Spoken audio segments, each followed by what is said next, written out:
Hey, Mark Shepard, honesthypnosis.com, and today I have a letter. Actually, I have a couple of letters from Transformation Nation people. Go team, Transformation Tribe. I love you guys. I got a response from Margaret, who watched my big orange splot video that I made yesterday, and she wrote me a question, and I think it's powerful, but first I want to just read what she wrote me. And she said, Mark, I love your video blogs. Go, Margaret. That's a smart woman right there. Thank you for sending them my way. Anyway, question. Do you do hypnosis? Excuse me, morning voice. Question. Do you do hypnosis on the topic of not good enough or I'm worth it? Different perspective, same idea. Laugh out loud. Please let me know. Here's what brought this up. I'm finding myself constantly being pulled into friends calling me, mostly women, but a few men, who end up needing a shoulder or an ear, and I'm pleased to assist, to talk, to lean on for a little bit. It never fails. We always come around to the big fear factor, not good enough. And it really is, it's a fear, not good enough. And I won't, let me keep reading the letter. I'm so excited by this topic because it's big. This is a big one. What the heck? What is that? I've personally done a lot of work around this issue, and it still pops up again and again. I've done research around this spiritually and scientifically. I know too much for my own good. A thinking woman can be a dangerous thing. LOL, I guess. I love a thinking woman. Oh boy. And you women are dangerous, and I love that about you. Anyway, back to our letter. So, I'm thinking, is it possible that so many of us are running around with that issue in our heads, stabbing our hearts with it, killing our chances for happiness in our lives, family, and work? I think so. And it's like a mask that the ego decides to put on every day or every now and then to blind us or hide us from our truth of who we really are. Fascinating for sure, and I need to do more work around it because as soon as I help my friends, my own ego says, well, you know, you really should be blah, blah, blah. LOL. And she finishes with, you rock. Thanks, Margaret. You rock too. And this is exciting because this is one of the key issues that every client that I've worked with in the last however many years I've been working, I can't keep track of it, since 2002 I started working with clients, particularly the weight loss clients, but everybody comes down to this moment of not good enough, right? And it's so painful for people. Back on September 16th, I got another letter from Paula, and she kind of talked about the same thing. Thoughts about self-love, you know, guidance on how to better see our own gifts and talents.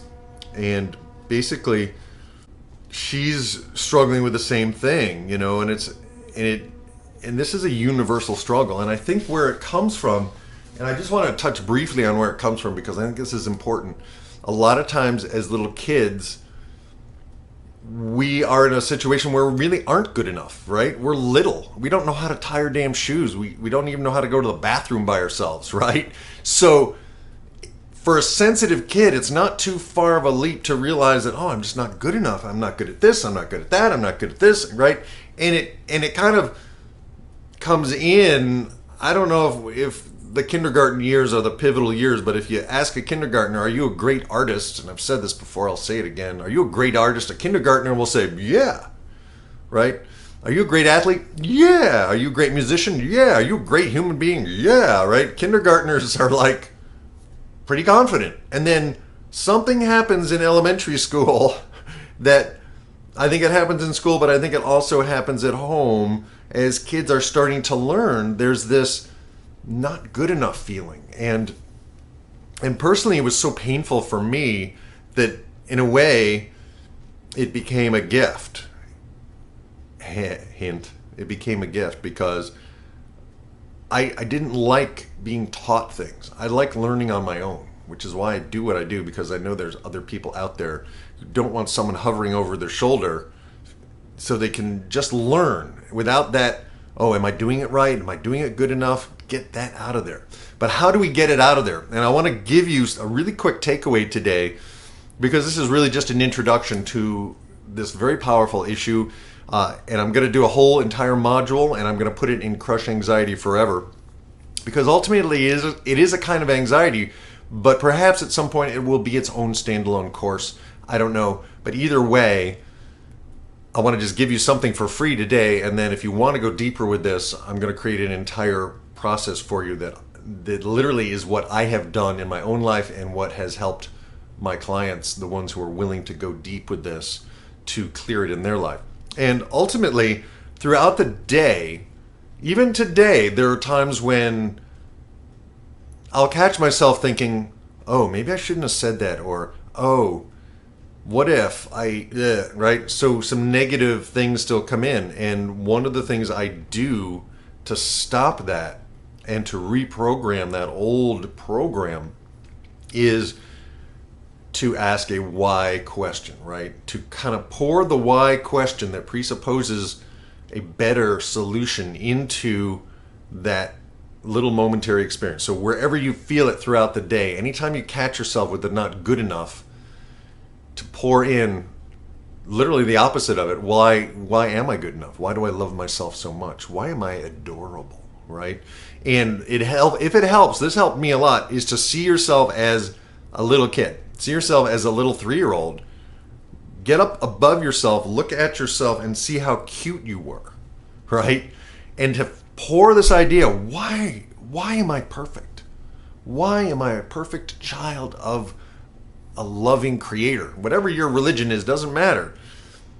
We all come from someplace, right? And if you look around the world, you do not see squirrels beating themselves up for not being squirrel enough, right? Squirrels don't have the ability to think, gee, I don't know if I'm good enough to open this walnut. No, they just open the damn walnut. They keep gnawing at it till they crack that thing open, right? So this is a profound misguided thinking process. It is a thought virus that is often so subtle, it's been with us for so long, that it's for a lot of people, it's unconscious. And in my deep clearing work, when I use timeline therapy, and this is really what we call a limiting decision or a childhood vow to not be good enough, right? And it has some payoff. It has some benefit in that if you think you're, just fabulous at everything, you won't learn, right? So there has to be a certain ability to go, well, I don't know everything, so I can learn, right? This has to be separate from that. This has to be just, I am amazing. I am an amazing being of light, alive in this amazing body in the midst of this amazing creation called the world. Oh my God. And I don't know everything and I can learn more, right? So if you don't know everything, that's fine. You don't beat yourself up for it. You just apply yourself and learn it, right? There's no, well, I'm not good enough to learn. Bleh, get rid of that, right? And how we get rid of that is a several-pronged process. One, we go deep and we clear the vow, the original significant emotional event that triggered it. And sometimes it can be a small thing. We clear that with timeline. Well, I'm getting ahead of myself because before we actually clear it with timeline, we actually find out how you do it. What is the process of your thinking that causes you to go down this pathway, down this neurological pathway? And we can elicit that and find out how you do the process of making yourself feel not good enough, right? And once we know what that process is, we can interrupt that, right? We can stop that pattern. What I like about the timeline is we can clear huge chunks. We can literally clear it on the entire gestalt of your lifetime. And that's pretty cool. But today, I just want to give you this quick takeaway because I know you don't have a lot of time, and this is really the intro to this course. This may be the first module. I don't know. I'm just following the thread here. And the thread is that ultimately you're an amazing, amazing, amazing being, right? There's never been anybody like you in the history of the world. And there will never be anybody like you in the entire history of the future, right? You are a unique bubble of awareness in the vastness of eternity.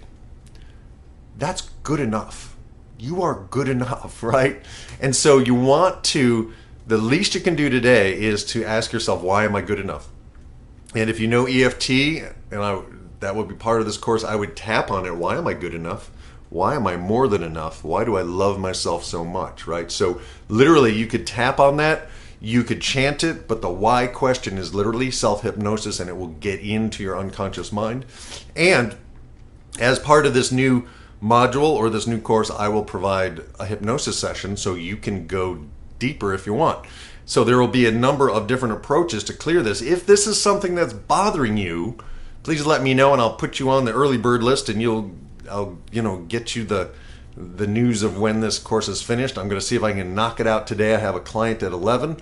It is 9:30 now, and hopefully I can get a big chunk of this course done today because I think it's important. I think it's timely. So your takeaway today, should you choose to do nothing else, is to begin to ask yourself, whenever you catch yourself thinking, oh, I'm not good enough, right? Or what if I'm not good enough? Or what if I can't? Any of that kind of thing. You want to interrupt those thoughts with, why am I good enough? Why do I love myself so much? Why do I deeply and completely appreciate myself, right? As a magnificent, radiant being of light. Why do I love myself so much? And the thing is, the why question causes it to get into your unconscious mind. If you just affirm it, I love myself so much, it doesn't seem to work as well. So that's really the ticket. I love you. You are amazing. You are more than good enough. You are fabulous. And why is it that you begin to discover that in yourself today and every day? And I'm not suggesting that today begins the first step in a journey of self-discovery that leads you to fully embracing and loving yourself. I'm not suggesting that happens today for you. But if it did happen today, would it be okay? Who would be disappointed in you discovering how fabulous you are? Probably nobody. And even if there was somebody, ultimately, that's a big piece of stopping the process of looking outside ourselves for approval. Because if you love yourself so much, you can still learn, you can still grow, you can still take feedback, but you aren't threatened by it. You aren't threatened by it because you are fabulous. It's amazing. Like a puppy. A puppy doesn't go, oh, I don't know if I can do this being a puppy thing. I don't know. No, a puppy is just a puppy, right? And then when the puppy grows into a dog, the dog doesn't go, oh, I don't know if I can do all this grown-up dog stuff, right? And yes, we have a little bit more of a challenge than a beautiful puppy or a dog or a squirrel, right? But squirrel have it tough sometimes, Every creature has to work. Every creature has to find a way to survive and thrive and connect with those others of its species, right? This is a process that the entire creation is going through, and you are not alone. You are well loved. You are magnificent. You are beautiful. And if you can't take any of that in, take those words and turn them into why questions. Why am I beautiful? Why am I lovable? Why am I fabulous? Why am I perfect exactly as I am and getting better every day? These are ways you can just literally pour self-love into the old wound of not good enough. There's a lot more to it, but I want to keep this short because I know you have a busy day and I wanted to get to this right away, and I'm going to turn this camera off and then I'm going to start working on this course, and I got to get this up online, and I have a client. So I got a lot to do. I love you. I appreciate you. Why does it work out better than you could possibly imagine? Why are you more amazing than you can possibly imagine? And that would be a good one too. Why am I more amazing and more loving, more lovable than I ever thought possible? And why does it work out better than I could possibly imagine, right? So those are all thoughts that if you're filling your mind with, your mind cannot go to the others, right? So that's one step. It's just one piece of the puzzle. There's a lot more to it, so please be patient. Don't write me a letter and go, well, I asked myself one why question and I still don't feel good. Well, you got to pour it in. You got to flood your neurology with the new idea, because the old idea has been in there and has been digging its little roots down in there, and we want to start pulling them up and rerouting your neurology into a way that gives you power and love and light, lightness of being, and adoring yourself. Because once you love yourself, it's like you don't take crap from anybody, you don't accept low pay, you don't accept long hours, you don't do a lot of the stupid ass things we do because we think we're not good enough, right? And that's really important, because it's time for you to live your life. This is the one you have right now. I don't know if we have reincarnation or all that other stuff, but this is the life that you have been given. And this one task, the good enough piece, you are good enough. Once you discover this, everything is possible. This is like the cornerstone. You pull that little thread out, and the entire facade of bad feelings literally can disappear rapidly. All right? And I'm not saying you don't have to practice it. You do have to practice it. But this is the place to start. Go for it. I believe in you. Get started. I'm going to turn this camera off. I'm so excited about this. And thank you, Margaret. And thank you, Paula. And thank you, Ronald. And thank you, Eric. And thank you, so many of you, Linda and Barbara. And oh my God, there's so many of you who are writing to me right now. And it feels like I'm finally connecting in the way that really works for not just me, but for you as well. And I love hearing from you. Keep those emails coming, and I will do my best to honor them here on honesthypnosis.com. I'll see you on the inside. Cowabunga.